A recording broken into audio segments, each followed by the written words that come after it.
Students இனிமே எக்ஸாம்ஸ்க்கு கஷ்டப்பட்டு படிக்க வேண்டாம். எக்ஸாம்ஸ்க்கு கஷ்டப்பட்டு பிட்டு கூட ரெடி பண்ண வேணாம். நாங்களே உங்களுக்கு புக்கு குடுத்தே எக்ஸாம் ஹாலுக்கு அனுப்புறோம்னு சொல்லிட்டு சிபிஎஸ்இ போர்ட் ரெடி ஆயிட்டு இருக்கு.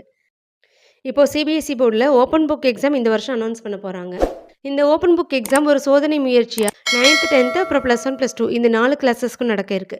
9th, 10க்கு இங்கிலீஷ், மேத்ஸ் அண்ட் சயின்ஸு, +1, +2க்கு மேத்ஸ், இங்கிலீஷ் அண்ட் பயாலஜி இந்த 3 சப்ஜெக்ட்லேயும் தான் இந்த ஓப்பன் புக் எக்ஸாம் நடக்க இருக்கு. இந்த வருஷம் 2024, 25 அகாடமிக் இயர்ல நவம்பர் டூ டிசம்பர் இந்த ஓப்பன் புக் எக்ஸாம் சிபிஎஸ்இ ஸ்கூல்ஸ்ல நடத்தப்படும்னு சொல்லிட்டு கவர்மெண்ட் அனௌன்ஸ் பண்ணியிருக்காங்க.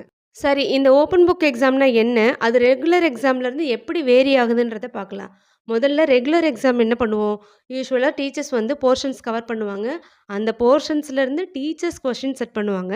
ஸ்டூடெண்ட்ஸ் அந்த போர்ஷனை நல்லா படிச்சுட்டு போயிட்டு எக்ஸாம் ஹாலில் கேட்ட கேள்விக்கு ஆன்சர் எழுதிட்டு வருவாங்க. இதுதான் வந்து யூசுவலா ரெகுலராக இந்தியாவில் ஃபாலோ பண்ணிட்டு இருக்க மெத்தட்.